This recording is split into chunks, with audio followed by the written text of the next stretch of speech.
So tonight we welcome author, podcaster, musician, activist, and adoptive mom, Beth Syverson. Beth's the author of the book Adoption and Suicidality, an anthology of stories, poems, and resources for adoptees, families, healthcare professionals, and allies, which shares her story and invites several other contributing authors to share their stories as well, to raise awareness about how adoption impacts adoptee mental health and how we can all help to prevent suicide. Beth will be moderating a discussion on adoption and suicide with the panel of contributing authors from her book. Thank you, everybody, for being here tonight. We really appreciate that. Feel free to put any questions you have in the chat. We'll be, having that opportunity later on in the program. And with that, I will turn it over to Beth and her fabulous panel. Great. Thank you. Thank you so much, Ty and Julius, for your bringing us here to talk about suicidality in the world of adoption. I know it's not a topic that everyone's like, yay, let's go talk about this, but it's such an important topic. And we that wrote the book feel it's super important, and we're so grateful just to have this platform to be able to open up this conversation. So thank you, Adoption Network Cleveland, very much. And I wanted to just say a little bit about the book before I introduce the panelists. Adoption and Suicidality started as a seed of a thought. My son is the co-author with me, and he's 20. His name is Joseph Nakau, and he co-wrote our story with me. So that's the first part of the book. Joey struggles with chronic suicidality and has had several attempts of suicide and many hospitalizations, and we've kind of been around that block many times.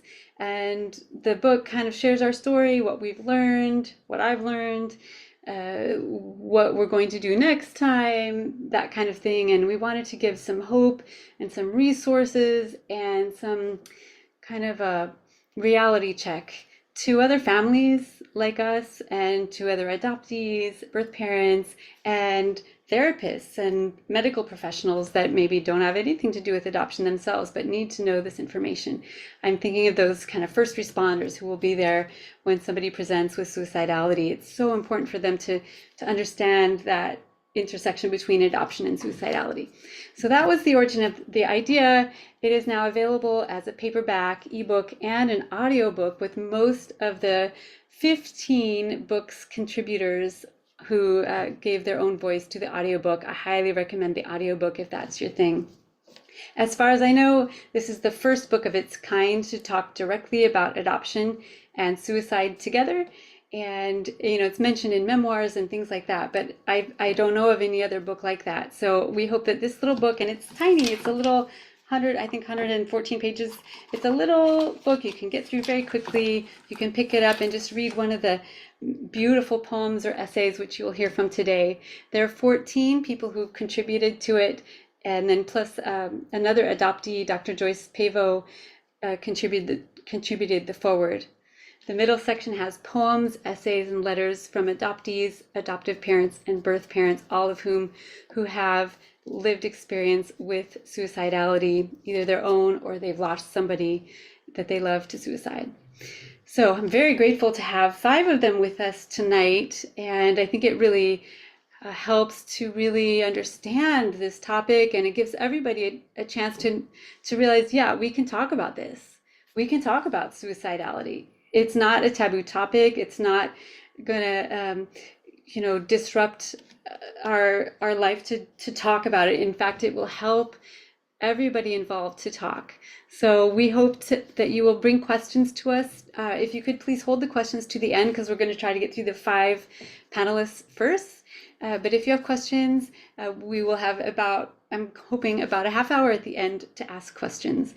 The 5 adoptees you're going to hear from today, the 5 people you're going to hear from today, 4 are adoptees who have struggled with suicidal ideation or have had suicide attempts, and 1 is a birth mother who reunited with her adult son after 5 long decades, and then 4 years later, he died by suicide. And I am here as an adoptive parent of a child who struggles with chronic suicidal ideation. So you have all 3 members of the the old adoption triad here, and many different perspectives. All of us come from a little bit of different perspective. We do have adoptee representation tonight by a neurodivergent adoptee, a biracial and a Black adoptee, same race and transracial adoptees who came through foster care and kinship care, and an adoptee raised by LGBTQ plus parents. So we all come from many different perspectives. We do have at Unraveling Adoption, we have created a monthly discussion circle. If this panel brings up things that you might want to talk further about, we have a monthly discussion circle called Conversations About Adoption and Suicidality, and I will drop the link in later, and maybe it can be in the follow-up email, and you're all invited to come to that. The next one is November 17th with Melissa Brunetti from who also was a co-contributor of the book, but was not here tonight. And Bruce Porth will be reading tonight and will be at that November 17th event as well. So make sure to find Unraveling Adoption so you can find out about that and other events on social media or unravelingadoption.com. You can find out more about the book there too. By the way, the third section of the book is a giant bibliography with all sorts of resources regarding adoption and suicidality together.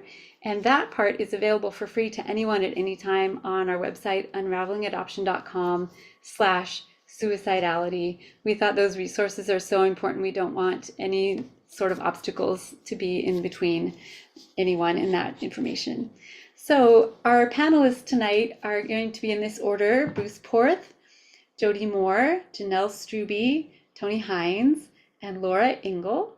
And they're each going to talk for 7 to 8 minutes, and they're going to read their piece from the book and just share from their hearts. And then after they're done, we're going to have Q&A. So thank you all for being here, and thank you panelists for sharing your heart and soul with us tonight.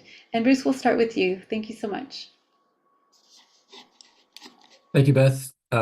So my name is Bruce Porth. I'm a domestic same-race adoptee. I was adopted at 10 days old. And suicidality has haunted me periodically from as far back as when I was a teenager. It's only been I guess, probably in the past 10 years or so that I've been able to get, an understanding of the dynamics of these feelings and to get, sort of an arm down underneath the bottom of the iceberg. And I've come to, view suicidality through an IFS lens, through internal family systems therapy. For me, it's just really rings true. And within IFS, we have protector parts that take on roles to protect young, wounded, vulnerable parts that have had to go into hiding or exile in order to be safe. And, that is, to avoid a annihilation or a perceived annihilation. And safety is just paramount for these parts. And, I believe, also that to a child, especially an infant, a newborn infant, especially, that abandonment is worse than death. And so these protectors may act out the lesser of these two terrors. And also, many years ago, Maria Montessori said, "A humankind abandoned in its earlier formative stage becomes its own greatest threat to survival." And that when I first read that and found that quote, it just really rung true for me. And she just really had an amazing intuition about that. And fortunately, now we've got various therapeutic models that can help us understand the dynamics better and can offer us paths of hope and healing. And so at this point in time, for the most part, I've worked through a lot of these feelings, and I'm never going to be done with that. I think there's always going to be some element, and I will continually get kind of revisit some of these older feelings, and it's I sort of see it as an opportunity now. But I really wanted to build a community specifically around this topic. That's why I got involved in Beth's project. And that, that's for myself to heal, but also to support others who may not be on solid ground yet. And I know how lonely and isolating, it can be. And so through that IFS lens, these exile parts really just crave connection. But there has to be this element of safety for the protector parts to allow that connection. And one of the things I learned from Stephen Porges, who came up with the polyvagal theory, is that safety isn't just about an absence of danger. It's really about connection. And with that connection, the protectors can then step back and give access to the exiles. So, this topic of suicide has always been difficult to discuss. And I would even often withhold the feelings from the therapist that I saw, and the typical quote unquote help may be ineffectual at best or re-traumatizing at worst, where there's kind of an emphasis on restricting agency, or a focus on interrogation instead of collaboration, and an emphasis on risk management instead of healing. So, it's just really helpful to normalize, these discussions on suicide, and learn how to support each other in ways that liberate and promote healing from the bottom up, as well as the top down. So my contribution was a poem, and the poem was written, about 10 years ago, and it was really about coming out of the fog for me. But I was coming out of the fog at a time when I really didn't have community. I had some community in the recovery community, but I really didn't have an adoptee community. And that the adoptee community is so, I see now, just essential to help me orient and to kind of find my way forward. And at the time, it really didn't feel like fog. It felt denser than fog. It felt more like being buried alive, like 20 feet underground. And I could start digging, but I could very well start digging in the wrong direction. And at the time, of course, this was all unconscious. And I think I started writing this poem as an attempt to kind of figure out where I was, and which way to go to find my way out.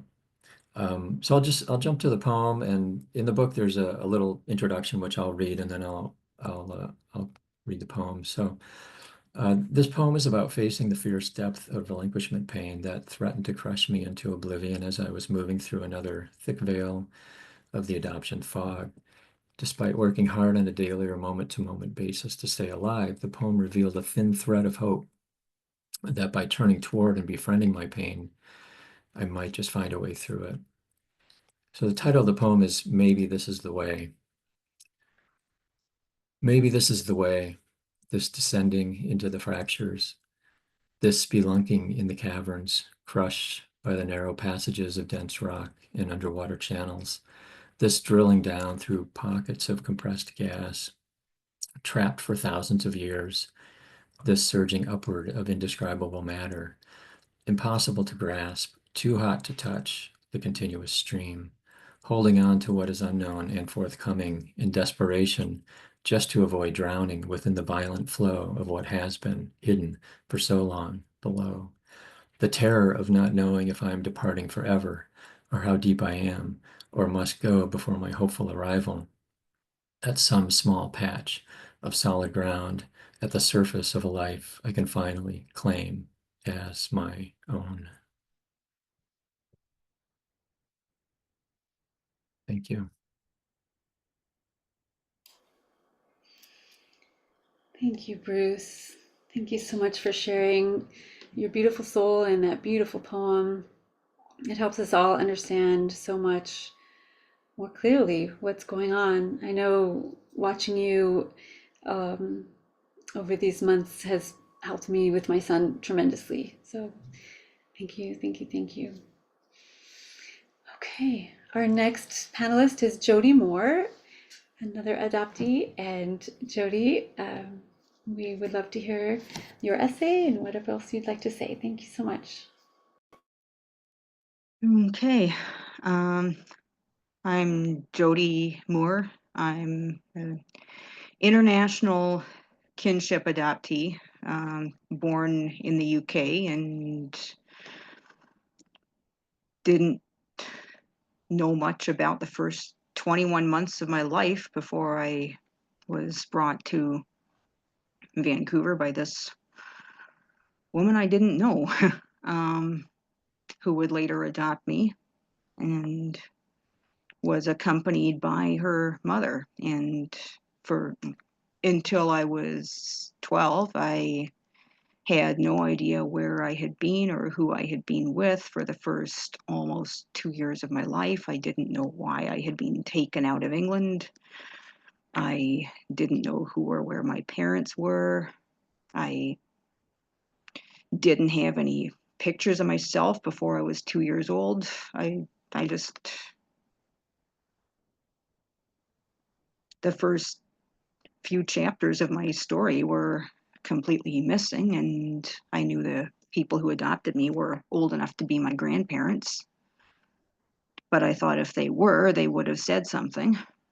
I asked questions from a very early age because I wanted to know, who am I? Where did I come from? And what am I doing here? I knew they weren't my parents. I'd always known I was adopted, but I didn't know anything beyond that. And the woman who adopted me would say things like, well, oh, you came from the Daisy Hill puppy farm. Like, really? Yeah, like Snoopy in the comics. And of all the things to, I was like, well, I want a puppy. Why don't you send me back there? But she didn't tell me anything till I had just turned 12, and I she was going to take me back to England to visit family, as far as I thought her family. And I didn't think they were my family until she produced a passport that had my first name and her maiden name on it. And it turned out she was my aunt. She was my dad's older sister, and she had been making me write to my own father as dear Uncle George, this faraway uncle who I didn't think I'd ever met. And all along, he'd been my dad. And I felt like she had played the most cruel trick ever on me. Like, she made a complete fool of me. And yeah, I didn't find the words for that till I was doing my psych degree 30 years later. And I heard about betrayal trauma. And it's basically as the consequence of when the people who are raising you are dishonest with you and they keep huge secrets from you, like, oh, you're adopted, or oh, you're actually our niece. Like, all this time I hadn't known I was related to either one of them. And I'd never bonded with them. I remember from a very early age getting deliberately lost in shopping centers and county fairs and wherever you can think of, because I was trying to get away from them. I think I was looking for my parents. I was looking for a way back home, and whoever found me would just hand me over to them again. And I was like, you don't get it. I want to go home. I want my family. And I never got my family. Hey, Jody, I wonder if you would be willing to read part of your essay. Sure, I'm ready. Thank you. sure. I'm going to switch here. I'm just recovering from eye surgery and I still don't see as well as I used to. So, okay.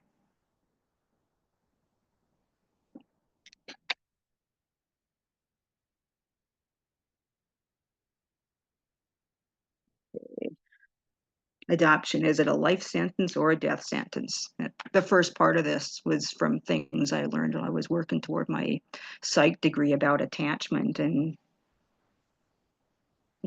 separation trauma. It's well documented and has become more accepted in psychological circles that a young baby, not yet equipped to differentiate between their mother and themselves, will perceive the loss of or separation from their mother as a threat to their own survival. Depending on which aspect of the stress response is activated, fight, flight, freeze, or fawn, these babies may resist or shut down when a replacement caregiver attempts to engage with them, and the shutting down, not crying, not drawing any attention to themselves, may be an expression that they'd rather not survive or attach to another as a survival mechanism. I don't have enough letters after my name to dive too deeply into this one. But it's an understandable reaction to having their survival threatened by the loss of the center of their world. I don't think it's possible to overstate the devastating impact of early maternal separation. It's a life-altering developmental trauma that affects our neurological trajectory. We become wired for toxic stress, anxiety, cortisol flooding, metabolic disorders, and more. I made a suicide attempt when I was 15 and made the mistake of telling my high school counselor I was suicidal. Her reaction was probably what she'd been trained to do in that situation: put me in her car and drive me to the psych ward at the nearby hospital, check me in, and leave me there, which opened up my abandonment wounds from when my paternal grandmother left me in a strange new country with the strangers who would adopt me. I freaked out when she left. Full-blown rejection sensitivity. I had no idea what to expect, what would happen, if she'd ever come back for me, and felt horribly betrayed because I'd come to trust her over the previous 2 years. She'd become a friend to me, or so I thought. I don't want to talk about my day in the psych ward. I'd rather forget it. It was one of the most traumatic experiences of my life that didn't involve the adopters. My counselor did eventually come back for me after school, and I'm glad she didn't send one of the adopters to pick me up, but the damage was done. I stopped confiding in her about my suicidal ideation. She arranged for me to see a psychiatrist and went with me for the first session and attended a few others with me. One session included the psychiatrist, another doctor overseeing her, my school counselor, and my aunt adopter. It came out that I'd attempted suicide, which I tried to keep secret from the adopters, and at the end of the session, my aunt took me aside in the hallway, making sure she wouldn't be overheard, and hissed at me, "Next time you try to kill yourself, I hope you make it." My counselor and the doctors didn't hear her, and I was afraid to tell them in case they didn't believe me or didn't do anything to help. I'd hoped they'd catch her words and take me away from her, find me a safe place to live, but they didn't. And I was sure they wouldn't take me seriously if I repeated her words. Decades later, after my aunt died, I finally told my former counselor, who had become a mother figure to me, what she'd said that day. It's still hard to talk about, but it needs to be said because many of us adoptees endure cruelty and verbal abuse that most outsiders would not believe. I honestly would rather have been dead than living with her or her husband, but I still held out hope someone might rescue me from them.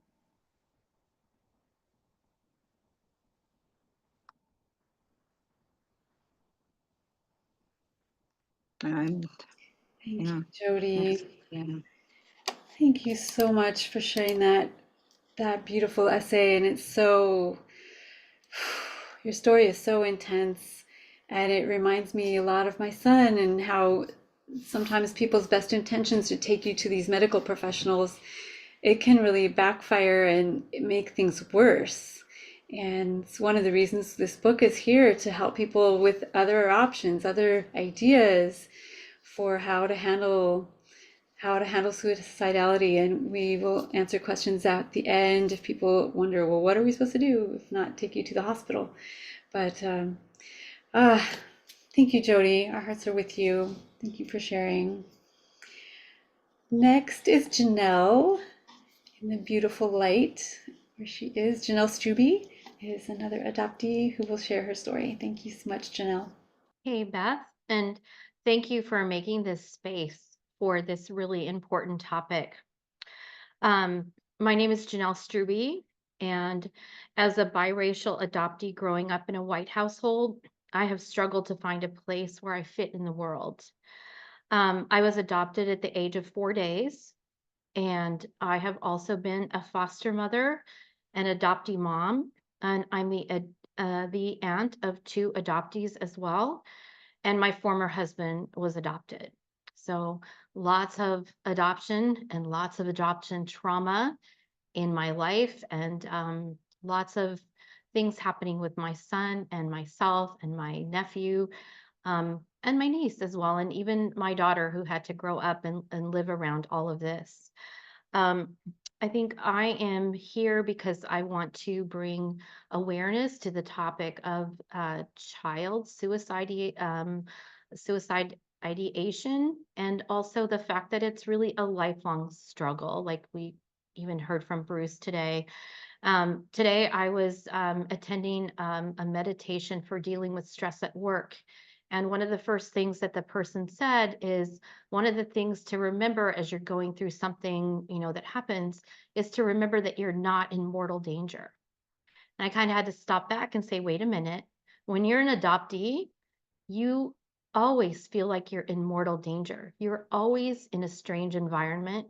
You're always having to protect yourself, and you never know where the blow of something against adoption or against you is going to come from.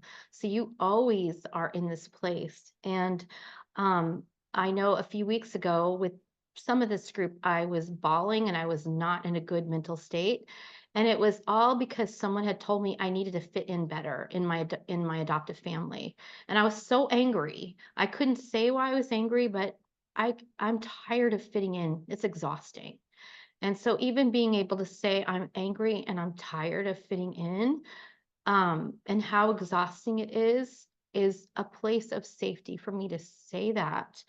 And then today, one of the things that this person was saying is, what's a thought you'd like to get rid of in your life, for meditation? And the immediate thought that came to me that I'd like to get rid of is that I don't deserve to be in this world. So I'm 59 years old. And that's the first thought that came through my head today. This thought that lives with me all the time. And so I think, adoption is a lifelong struggle to validate yourself and to feel like you belong here and to save yourself when those things happen. So anyways, I'm going to read from my essay about suicide and a 3-year-old. When I was 3 years old, I learned I was adopted. It was not long after that I tried to commit suicide. Not that I knew the word suicide at that point. I would become fixated with seppuku, Japanese honor suicide, when I was 8 years old. But I already knew what danger meant because my adoptive mom drilled it into me every day. Don't go near the oleanders. They're poisonous. Don't eat the mushrooms in the yard. They're poisonous too. And didn't we know what poison was? In Montana, our neighbors put poisoned meat out in their alley by the trash, apparently to get rid of marauding dogs. But it was our little 12-year-old dachshund who ate it. And I am the one who went with my dad to the vet when we had to put Fritz down, sitting by myself on the Naugahyde couch in the waiting room while Dad went behind the door with the dog and the lady from the front desk. Only my dad came out, and there were tears in his eyes, and he was very angry with the neighbors. That was late spring, when it was still cold. Wisps of snow lay on the ground, the earth wet and seething. But how tempting it must have been for a little dog to come out and smell something so amazing, so compelling that he got under the fence and went to the trash cans. Because poison had to do with vomiting and convulsions and terrible suffering, though, I believed my mom when she said, "Don't eat that." But she said a lot of other things not to do. So on that particular day, I set out to do a few of them. The first thing I did was to swallow a penny. It did not choke me. I wasn't vomiting. Nothing happened. I can't remember if it hurt going down. I don't remember going to the doctor or the hospital, so I don't think that I did. But this caused Mom much consternation. I remember looking in the toilet bowl at my poop for a few days, but I never saw the penny come out. Today, I have to wonder if this was the beginning of the non-ulcerative lesions in my esophagus or any part of the cause of my stomach problems, but I will never know. But the day was only getting started. I pulled the sweeper cord out of the wall while Mom was vacuuming around the corner in the bedroom and caused myself a great shock. A little blue fire came out of the wall and tinged up my hand and zapped my elbow. Still, I wasn't dead. I didn't really know death. Death to me was only sleeping because we had put Fritz the dog to sleep because he was in so much pain and could not survive. This way he would not suffer anymore. Was this what I was searching for? That night, we went by car to visit some friends. On the way home, it was dark and I was sitting by the door in the front seat. I pretended to be asleep. I was thinking about what it would feel like to fall out of a moving car, how it would be, what would happen. Would you roll away? Could you spring up? It probably wouldn't be a good idea while the car was going very fast. Probably I should wait until the car was almost stopped. And so I did. When my dad slowed down to turn the Galaxy 67 into the driveway, I got ready. Just as he turned between the curbs, I opened the door and slipped out, landing on my hands and knees at the edge of the driveway, mostly on my knees. But oh, the pain of my knee and leg when sitting on the piano bench later, I had to endure Mom pouring hydroperoxide down my leg. The scrapes on my knee and my leg went from oozing red to bubbling white, burning like fire. These were my first scars on the outside. I hate that brown bottle to this day, but I'm not planning to jump out of a moving car again.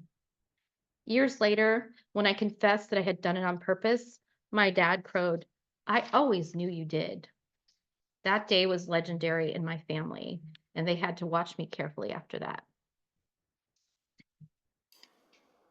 Thank you. Thank you, Janelle. Your story and your essay are so sad and moving, because most of us don't realize that suicidality can start, I believe, in utero, and certainly a 3-year-old can feel suicidal, and you've proved that, and that also it's not something that we can just fix and be done with.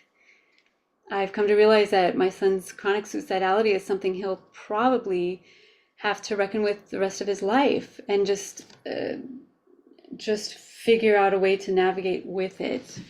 And it's stark and it's daunting, and yet you're here giving us all hope. And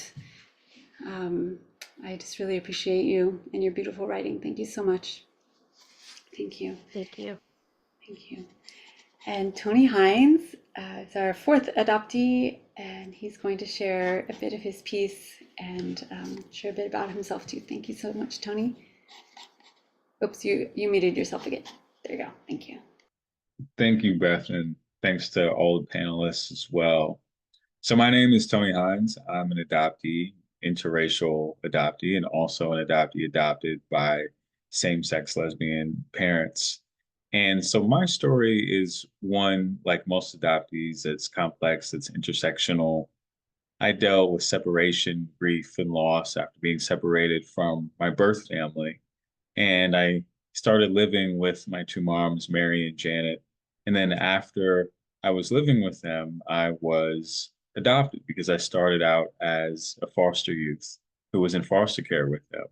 So a few months after that adoption took place, it was actually overturned by a panel of judges who had decided that this white family, this lesbian couple, wasn't the right household to raise a Black child in.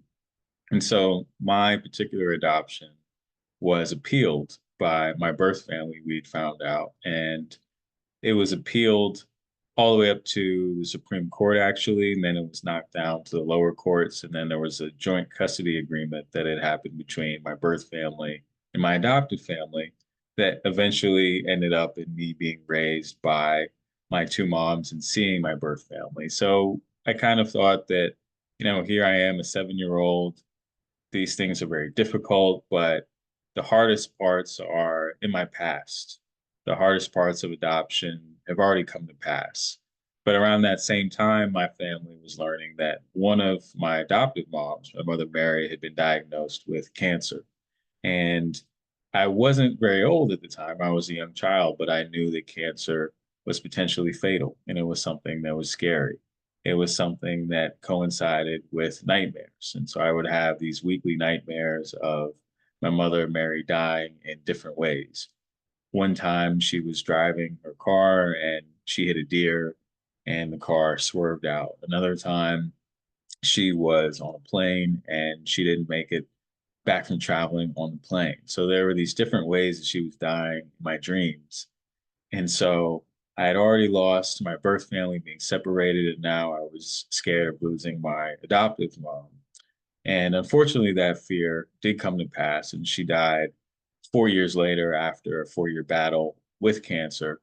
And it coincided as well at that time with an intense manic depression that I was feeling. And I went to grief counselors, I went to other clinicians at the time, but much like some of us have spoken to here today, none of them could really tap into what I was feeling as an adoptee, what I was feeling as someone who had experienced intense loss in different points and pieces in their life.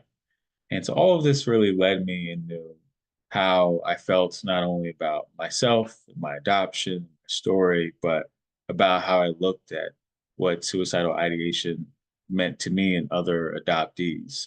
I thought about suicide. I thought about getting hit by a bus and how maybe that wouldn't be such a bad thing if that happened to me. And I carried this with me until my late teens and even parts of my early 20s. And I write about this particular experience in an abstract way in the piece that I'm about to share with you that's representative of how I was feeling and also how other adoptees I feel experience suicidal ideation. So the title of my poem is The Space in Between.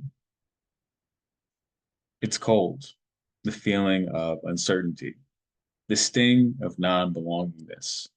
I see why now so many of us struggle to continue, to stand in the winds of ambiguity, to exist in the discontinuity, to surrender ourselves to loss. The moss on family tree leaves nestling next to the decaying bark of our previous lives, left alone in the forest of darkness, like bodies relinquished, deprived of the right to grieve what we lost. A desolate kind of anguish, ordered not to languish in sadness, to be grateful for what we have. We do that, lie to ourselves, pretend everything is okay, to make you happy, society, to make you believe what you put us through was fine, even as our souls cry out to us, begging us to listen to the sounds emanating from the forest, begging us to run toward it, the lie of what that darkness was, revealing itself to us only as we get closer. As the boulders covering up the truth of our lives are removed, the darkness was home, a home that we were taken from, and a home that was covered in darkness after we left. They kept us from this space because when we left the forest, they knew we would understand that outside of that forest, this place, this society was covered in light in the same way the forest was covered in darkness. The lie of the light was what we were asked to carry with us every day, a lie that our souls sometimes struggled to bear and that left our physical bodies absent of both the light and the dark.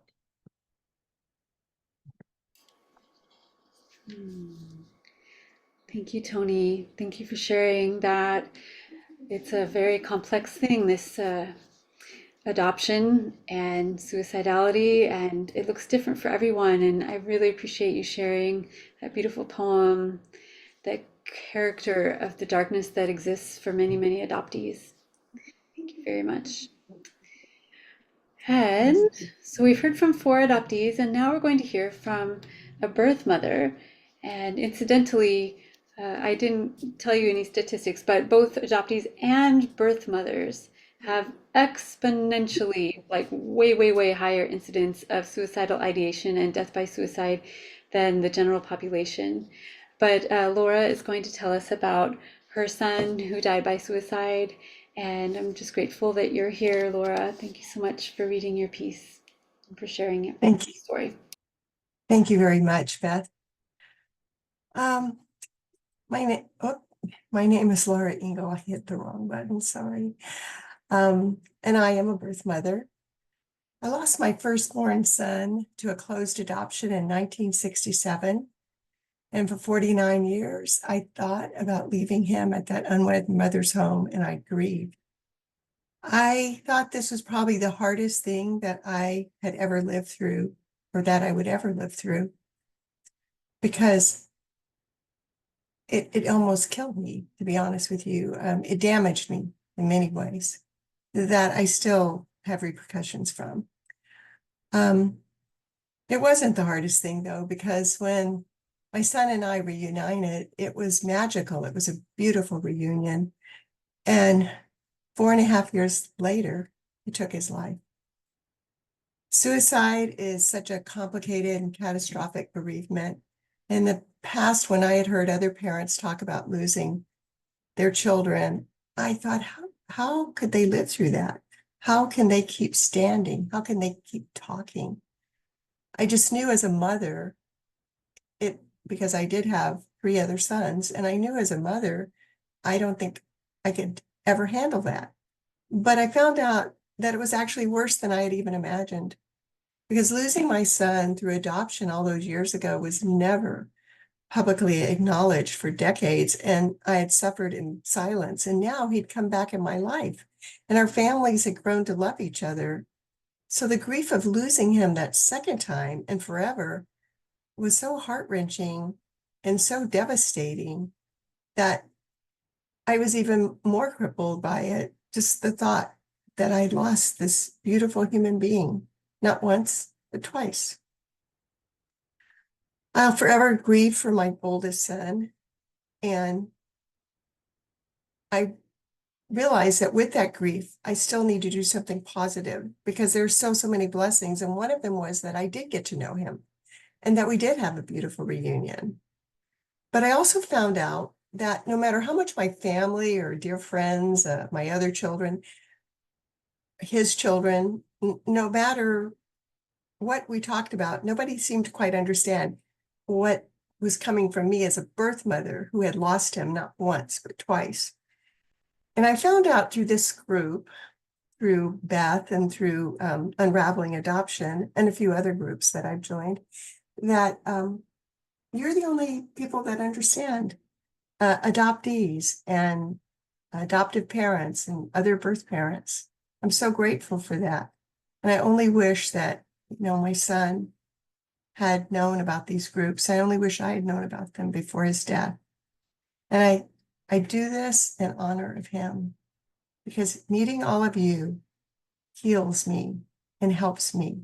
Talking to other adoptees who maybe he had the same kinds of feelings and thoughts that you do has helped me tremendously. I want to read a letter that I do have in the anthology. I try to write a letter on the anniversary of, I do write a letter on the anniversary of my son's death every year. I write him a letter on his birthday. I write letters. I used to write letters for him before I met him again. And then once I met him, I continued writing letters. So here's the one that's in the anthology. Dear Ray, I'm sitting here looking at the beautiful cast of our hands intertwined, and immediately I'm back in time, sitting there holding your hand in mine. And I recall thinking, this is so special. Finally, I'm holding my son's hand. When you surprised me with this beautiful gift, it meant the world to me, but never did I dream how important this piece of art would become. Leaving you 56 years ago was one of the most difficult times in my life. I thought I would never get over a nurse forcing you from my arms. I was 17 years old, and I was not allowed to mourn you. No one would talk to me. No one would let me cry or even say your name. You were my secret. I privately mourned with no help, no support, and for almost 50 years, a day did not pass when I did not think of you. Each time, my heart breaking afresh. I worried, where were you? Were you loved? Decades passed. I searched to no avail, yet you were with me, with each beat of my heart. When you contacted me 49 years after your birth, our worlds collided and exploded in brilliant technicolor. Remember? For months, I simultaneously cried for all those missed years, yet could not keep the smile off my face. A miracle had taken place and made me the happiest of mothers. I wanted to shout to the world, my son has found me. And I did. When I first heard your voice, I knew it. That first hug with you felt so right, so natural. We were never strangers to each other because you were part of me and you always had been. There was nothing sweeter than knowing your life had been good.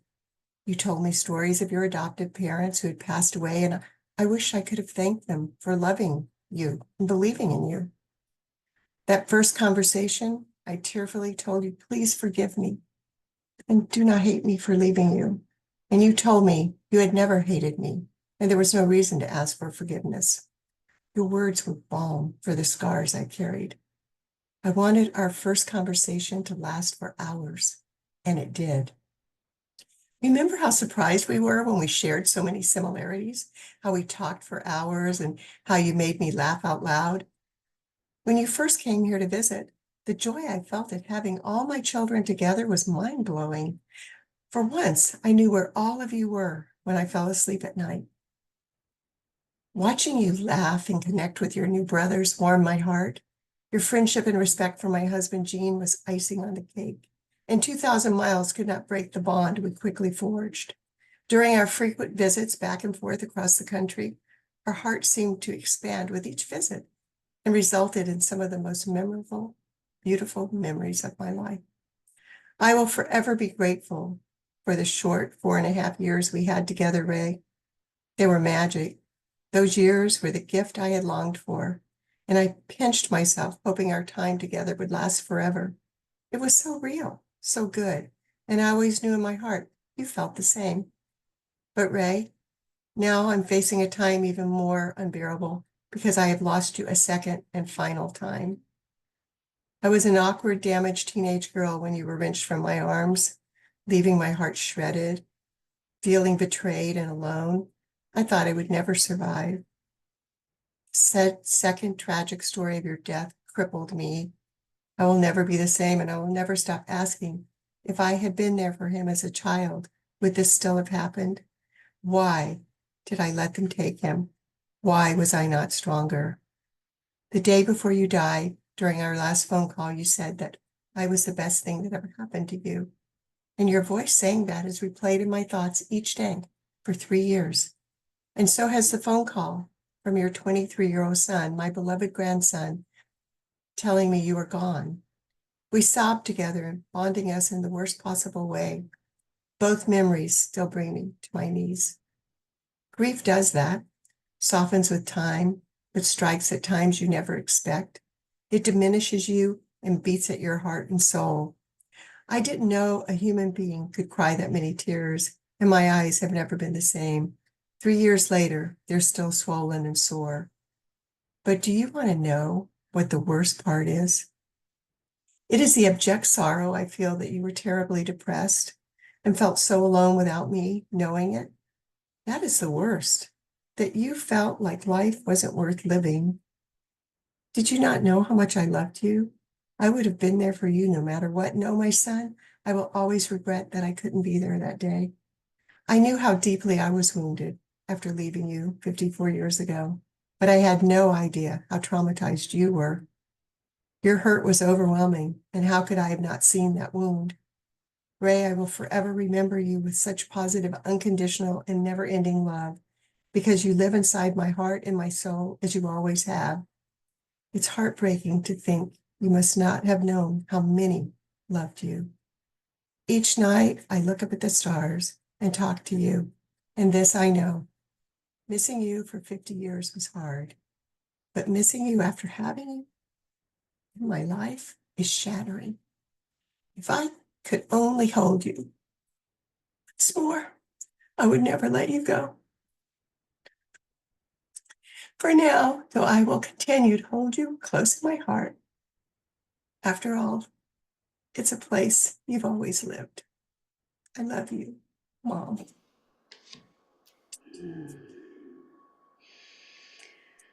Oh, let's all take a deep breath and send some good compassionate energy toward Laura. Thank you. Thank you, Laura. We're all so, so, so sorry that you've lost your Ray, and just it's so unfathomable what you've been through, and we are extremely grateful that you're able to get through that. I have no idea how you can get through that letter, but I know that it's helping other people. And I know that if Ray is watching, he's going, "Go, Mom, do it. Thank you, Mom, you're doing it." So Thank you. thank you. Thank you. Thank you very much. Thank you to all the panelists for sharing your pieces. Thank you for being part of the book. And at this point, we will open it up to questions from the attendees. And I want to just respectfully ask that the attendees don't give advice or suggestions, even if they're lovingly given, to our panelists. They are all working on their stuff, I promise you. And so, but they'd be happy to answer your questions. And we have a few questions that have already been submitted. So I think we'll start with that. And then if you'd like to ask a question, you can either write it in chat or you can do the digital raised hand feature down under React. I think, yeah, there's a raise hand button. So while you're all thinking about your questions, I'll read the first question. And I'm going to throw this to the adoptees in the panel. What are some signs of a person dealing with thoughts of ending their life specific to adoptees? Is there any comments you can make about that? Any of you?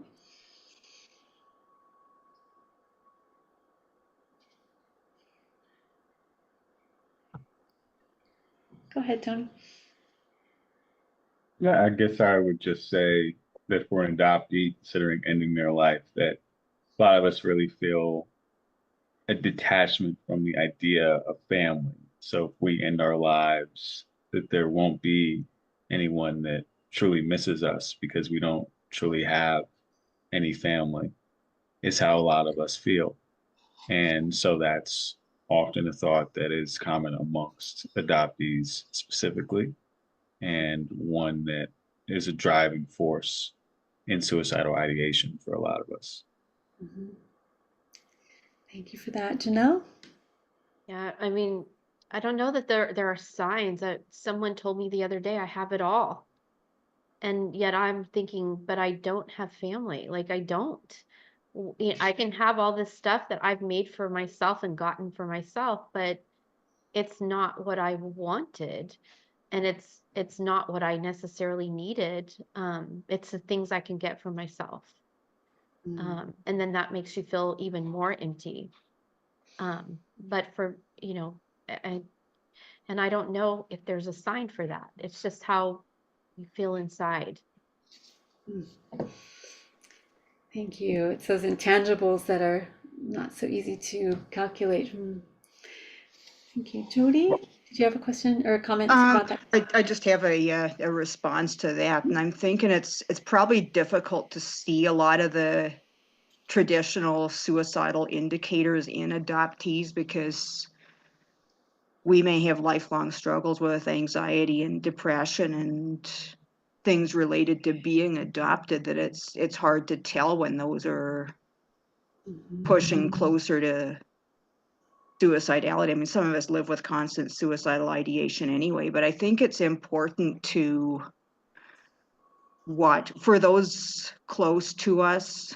There may be trigger points in our lives, like if you know an adoptee who's going through search and reunion with their blood family, keep a really close watch on them. Watch for signs that we may be experiencing secondary rejection from a parent, sibling, other family member. There may be conflict with our adoptive family as we're going through life transitions, not necessarily reunion, but other, like a lot of, I've heard from like my personal experience plus other female adoptees specifically, that if we go through pregnancy and childbirth, there may be extreme complications with, especially if we have adoptive family who've struggled with infertility, there may be a lot of conflict, rejection, things like that. Being neurodivergent specifically, a lot of autistic and ADHD individuals struggle with rejection sensitivity. Something that might just look like bad hair day for anybody else, for an adoptee, it could be life isn't worth living anymore. This world is better off without me. So I would just say check in with an adoptee you love if they are going through even what for somebody else may be something that's not too difficult to deal with. We may not have the same coping mechanisms. We may not have a close family member we can talk with, confide in, bounce things off. I know that until I was 13, since I wasn't connected with the adopters at all. I had no close Yeah. person to confide in. So just keep an eye out for Yeah. something like that.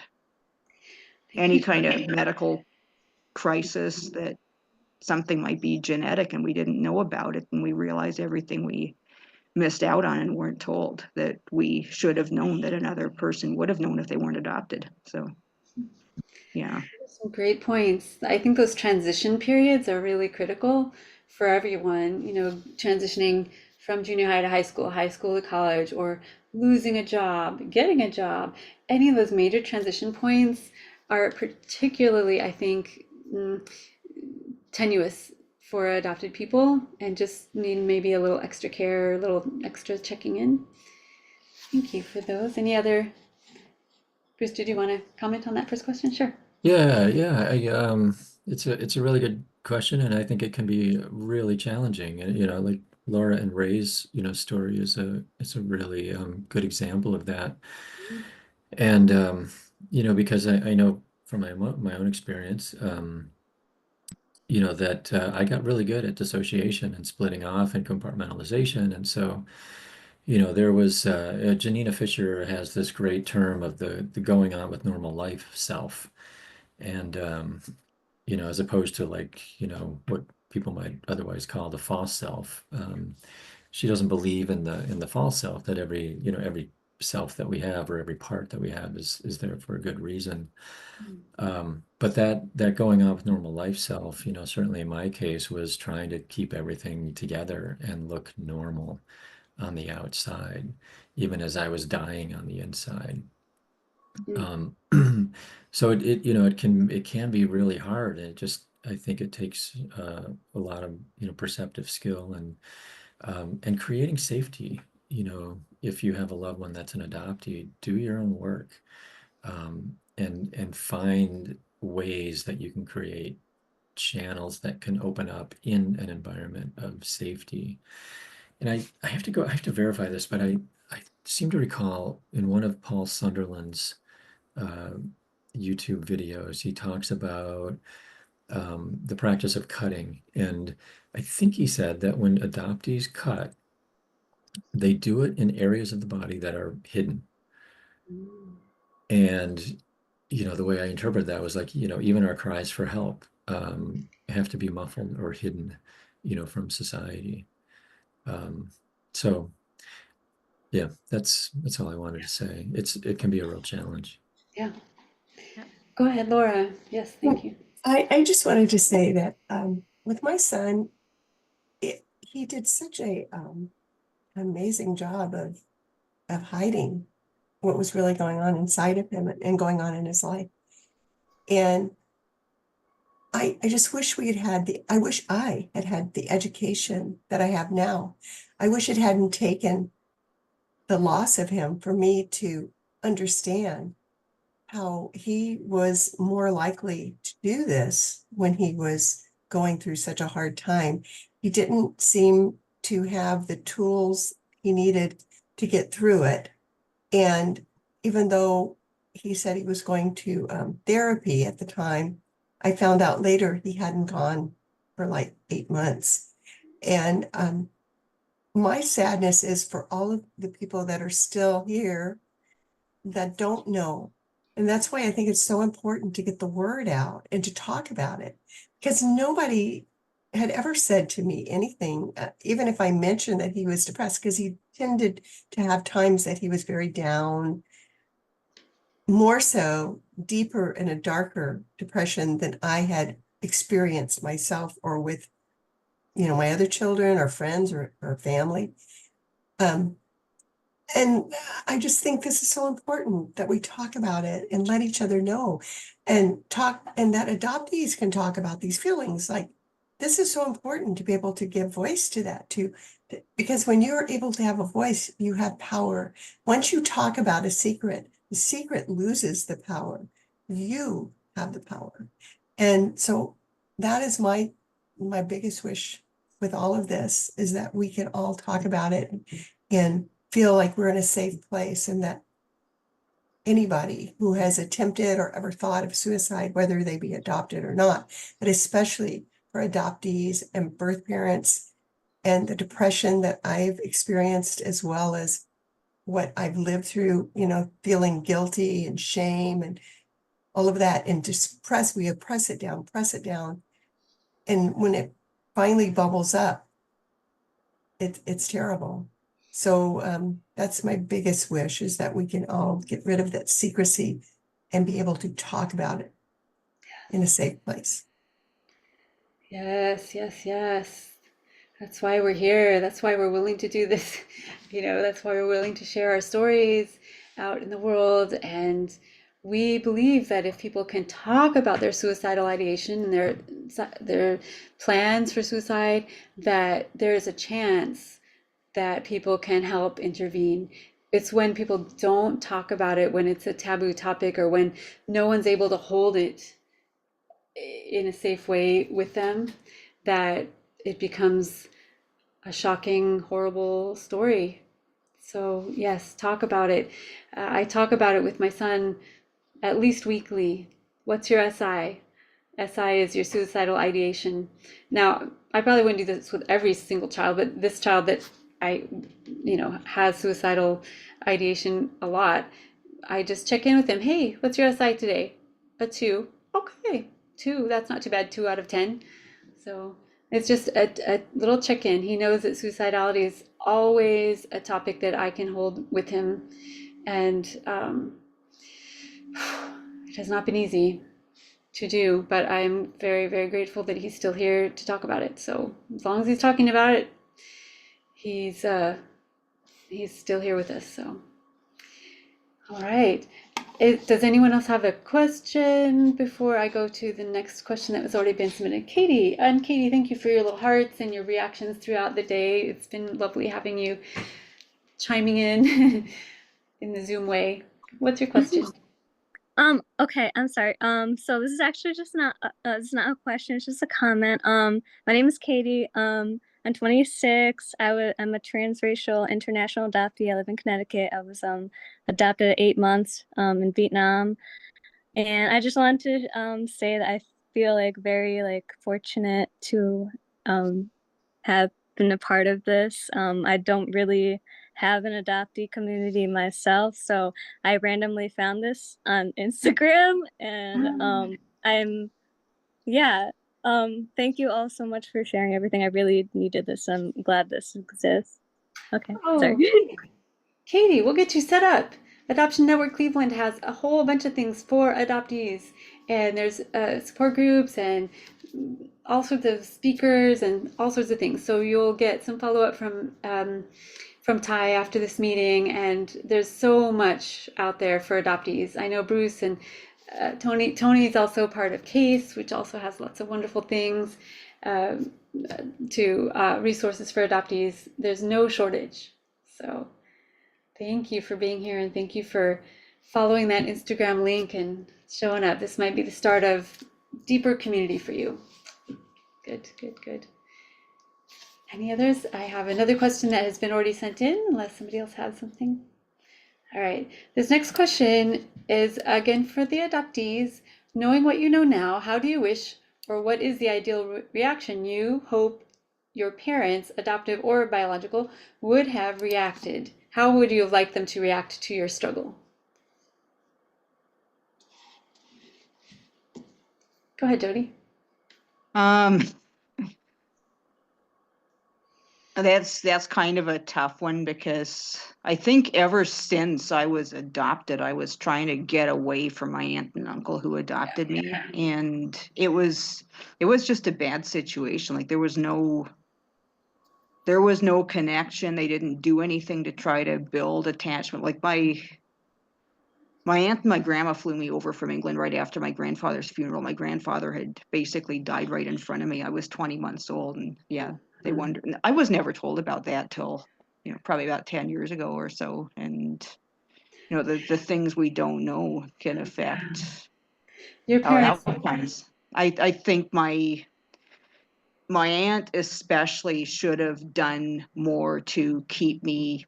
Well, she should have been honest with me from the very beginning that I was her niece. She should have raised me as her niece. She should have kept me in contact with my dad My mother actually tried to stop the adoption in process when I was 3 years old, and my aunt told her to stay out of my life. And that was the biggest mistake she made, in my opinion. She should have let me visit my mother, stay in contact with my mother. There was really no need for me to be adopted. It was more of a revenge kinship adoption than anything else. And I just think she went about it completely wrong, because she was in her mid-40s. She had no kids of her own, and she just wanted to take me away from her brother. And I was some kind of prize that once she got me, she didn't really want me, but she didn't want to admit defeat by giving me back. And I just think the whole situation could have been handled so differently. I basically bonded with my school counselor when I was 13, and I wished from the day I first talked to her that she was my mom. And I think a lot more could have been done to make sure I had people around me who loved me and made me feel wanted and validated and Yeah, definitely. accepted for who I was. I mean, I was undiagnosed autistic, which had a whole bunch of problems That's a whole nother added thing. on to the adoption. But Thank you. sometimes we're kept away from people who would love us for ourselves, and that contributes to suicidality. And yeah, like, just don't do that. Don't go there. Do what's best for the adoptee, even if it's at your own expense. It's not worth our life to keep us away from people who could love us. Thank you, Jody. Yeah, your situation is pretty, whew, it's just full of trauma, so many extra layers of trauma for you.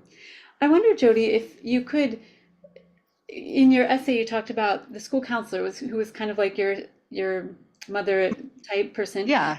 How could she have handled it differently instead of dropping you off at the psych hospital? Could you address just like that one little thing? What could you have tweaked to make that a little bit better? Well, I know she's going to hear this because I sent her the link. So If I you don't don't want want to say, to. that's okay. You don't I have to. don't want to throw her under the bus No or worries. anything, Okay, but I no think the worries. best thing she could have done was just let me know that I was wanted and valued and that she wanted me to stay alive. Yes, yes, yes. I just needed to hear that from even one person. And I didn't hear it from my aunt, but I should have heard it from, Yeah. Yes, and I did the same thing with my child. We thought we were doing what was the right thing to do. So thank you for sharing that, Jody. I appreciate it. And thank you to your counselor when she listened to yeah, I do call her mom. Aw, I've forgiven her, but aw, nice. it's taken a lot. And I think Sure. it took going through counseling classes myself and learning about, ethics and stuff. And she Sure. did what she'd been taught to Yeah, do as a that's a good professional. way to And do it. yeah, Yep, for sure. Yep, been through that.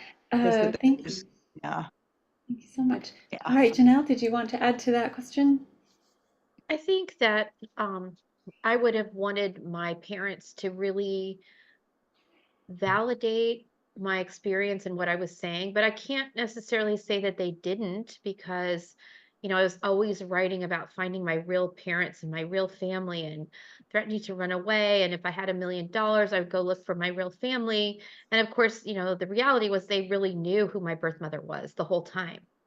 And so at one point, I did meet my birth mother because I think that was for my mother to be at her wit's end with me and how I was, that was the one thing that they were able to do.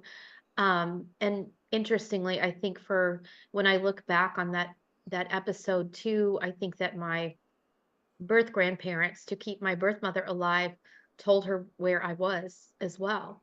And so that's what kept her alive. But it didn't mean that we didn't have a lot of complications or trauma out of all of this.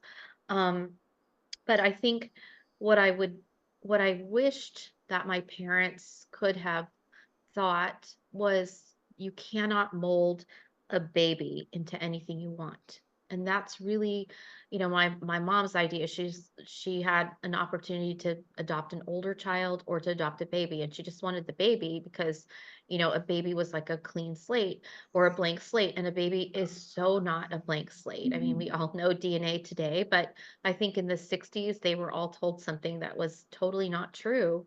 And so they had this like little creature in their house that they didn't have a clue what to do with, and didn't I'm so incredibly different from my family. And there that will never ever change. I'm going to be 60 and that will not change. I'm 100% different than they are. And there's no part of that that can make me like them. Mm. It doesn't mean I don't love them, but I cannot be like them, and we're not alike at all in any way. And so it's really a stress to always try to fit in and be what I'm not. Mhm. I can imagine. I can imagine. And I'm also noticing this theme of the secrets and lies. Super, super destructive. Don't do that. Don't hold secrets about your kids. I've never ever heard a story where that ends well. So just don't do that. Bruce? As people were talking, I was remembering an old event, very old event. And this was like, I had already met my mom, my birth family, but I hadn't really come out of the fog yet. And my massage therapist was adopting two children from Russia, and she was going through these classes, and she invited me to be part of a panel to, talk to this group of, there were probably 25 or 30 of these prospective, adoptive parents. And I had no idea what I was getting into, but I was on a panel with two other adoptive moms who were just, all exuberant about adoption. And nobody had prepped me or anything like that. But anyway, I told my story, I broke down in tears. And then at the end of it all, they came back around and they said, well, if you had one piece of advice, what would it be? And I was silent for a moment as I was thinking, because I didn't have any questions ahead of time to prepare for. And I said, honor the truth. And it caused this this wave of discomfort in this audience, and I didn't know just how much I was rocking the boat with that statement. And I found out afterwards, as all this kind of conversation started taking place, once we wrapped things up, that they were being taught that they were to assert that they were the parents. And I really needed to hear that I came from somewhere else. I needed that truth to be honored. And it, in my family, it never was. I got to be I mean, just to even mention the word adoption in my family felt like I had to build up this big head of steam. And after I did once when I was 6 or 7 years old, it caused so much, apparent discomfort in my mom. My dad had disappeared, that I knew that I couldn't talk about it. But as an adult, I did ask my mom to read one of Sherry Eldridge's books, and I thought this might open up some conversation. And the only response she had afterward was, "Oh, I didn't know that." But it didn't lead to anything, and that was my hope. So Oh, wow. honor the truth. Honor the truth. Wow, they really put you in the lion's den there with that. That was an intense conversation you had to have with those. Whew. How old were you for that, Bruce? That panel?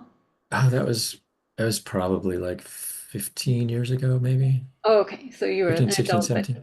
but Oh, I not was really in the adoption community yet. I know I long way away from finding the adopted community. Wow. Oh, wow. None of you knew what hit you at that time, I bet.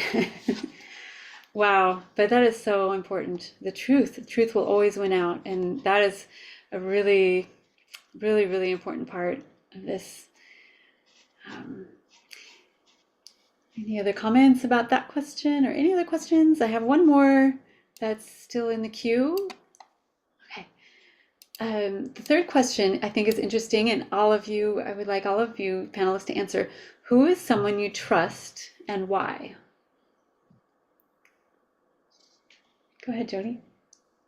Well, I mentioned my counselor before. Like I said, she's been like my mom since I was 13. And I think part of the reason why I felt so safe with her was she was just she was asking questions. She wanted to know how I felt. She never tried to influence how I felt about being adopted. She never, in the beginning at least, didn't tell me to, be grateful for it or anything. She just wanted to find out more of my story. And it was the first time anybody had asked me anything about, and I had only reunited with my dad the summer before that. And I'd only found out then from my dad that I had 2 older half siblings. And So yeah, that was just life changing for me. And I was still processing it, and nobody had come alongside me and helped me process it until then. And yeah, I can tell her anything. And even my husband he's being kind of a adoption is nothing but good kind of thing, even though he knows my story, and he was actually sitting and listening as I gave my speech. And the first time he'd ever heard me present on adoption, and I think he's seeing things in a really different. And yeah, honor the truth, like Bruce was saying. We can't emphasize that enough, because my aunt did not honor my truth. She tried to hide my truth, and she tried to rewrite my truth. And she didn't want, even after she told me she was really my aunt, she didn't want me to tell anybody, even my closest friends, that I was her niece. And I had to listen to her friends' kids call her auntie. And she really is my auntie, and I'm not allowed to call her that, because I asked her if I could. No. So yeah, just So that truth is so important. And I'm also hearing curiosity, openness. Yeah, like from the she people didn't you answer. trust. What Yeah. must that feel like? That those kinds of questions. What does that feel like to be adopted? Or what are you feeling if you're suicidal? Having enough mindfulness and groundedness for you to be in curiosity mode instead of like freak out mode or fix it mode, but just Yeah, wow, and that's I really think beautiful. some of us adoptees really do have trouble articulating or even identifying our feelings. Like, if you've heard of alexithymia, it's common on the spectrum, but I think it's also, among people who've been raised by very authoritarian parents or guardians who dictated everything for us and didn't allow us to own our narrative or speak for ourselves. And when other people have been telling you and the rest of the world how you feel all your life, you don't even know how you feel. You have to get in touch with your own emotions and identify how you're feeling in the moment. And looking back, there's times I've been severely depressed and suicidal, and I didn't even know it, because for me it was normal. Right. That's a deep dive. It's a deep dive. Thank you, Jody. Janelle, did you want to add to that? Who do you trust? It sounds a little flip, but I trust my poetry and I trust me, because in my adoptive family, it was about denying. So I like the idea of owning truth, but ignoring my truth, like ignoring what I'm trying to say or ignoring who I am. I'm writing a memoir called Not That Black, but that comes from me being upset about things being said in my house, and people saying, oh, you're not that black, you're not that person, you're not, we don't look at you that way, but you're not that, but I am. And so that's very difficult, to always live in this weird place of being not something. But in my birth family, when I met my birth mother and I went to stay with my birth mother, in that family, my grandmother said, don't call me grandma. And so here are all these kids calling her grandmother, but I had to pretend to be the family friend. And as a 12-year-old, that's so messed up. And, it's taken me years to forgive my grandmother, but everyone in the family lived with that ruse for years. And so, when I say I don't feel I deserve to be here, there's a reason, because that's what was modeled to me. And so I have to be perfect to be here. I have to justify or validate myself. And so I trust myself to validate myself because that's the only one who can in those circumstances. And it's very messed up. Like it's really messed up. I recognize that. But that's when I can't, no one will validate me and no one will say I deserve to be here on this earth more than me. So I have to find the reason for myself to be here. And I have to find the reason for myself to, you know, help someone else maybe to stay here and help them and talk about these complex things to give voice to it to someone else when they don't even necessarily know how they're feeling or why they're feeling it. And that's why I do it. Thank you. Profound, Janelle. Thank you so much. Yes, yes, yes, yes. Anyone else want to address who you trust and why? Go ahead, Bruce, and then Laura. I would Yeah, just like thanks. to, oh, go ahead, Bruce. Go ahead. Is that the order, Beth? Let's do Bruce and then Laura. Sorry. Okay. All right. Yeah, I agree with self. Like, now it is self, and that is, a huge victory. I have to say, because, coming from this place of such an extreme betrayal, um, my own perceptions became my enemies. And, I could not trust myself. I could not trust others. I could not trust the world, given what had happened. And yet all along there was this truth in my body, but none of it was, ever getting validated from anybody or anything outside of me growing up. And the cognitive dissonance that comes from that is just really really, really extreme. And I think as a young person, I knew on some level that everything about my environment was wrong. And in the absence of any validation of that truth, the only conclusion I could come to was that there was something very, very wrong with me. And that became the bedrock of my belief system, going forward. So, I think it's co-regulation is so important for healing. It has been for my healing, and finding others that I can resonate with on a limbic level is so essential for having that co-regulation. And I find that in the adoptee community. And I mean, I don't hesitate when I say it has saved my life. So yeah, thanks. Yeah, that's not hyperbolic, right? You're Right. like literally. Anyone else? We just have a minute or two left. Laura was going to speak, right? Oh, Laura sorry. Laura, thank you. I just want to say one thing quickly. What I'm hearing here tonight over and over again is how we have all held these secrets or been told not to talk about it or don't make other people uncomfortable. And I was put in such a position in 1967 when it was just, the most criminal thing you could do. A girl could get pregnant and without a ring on her finger, God forbid. And it's just when I think of all these words that I'm hearing tonight, it breaks my heart because we have all gone through this. And I never knew adoptees were going through it. I bought into the same world that once a child's adopted, they are given everything that you cannot give them. That's what you're told. And it's so untrue. And not that I'm saying, oh, a 17-year-old girl could have been, but I know I'm a good mother and I know I would have been a good mother even as a 17-year-old. But the point is, and that's a whole nother story, I just want to say, this is reiterating over and over how the secrecy, the embarrassment from either side of this whole situation has damaged so many of us.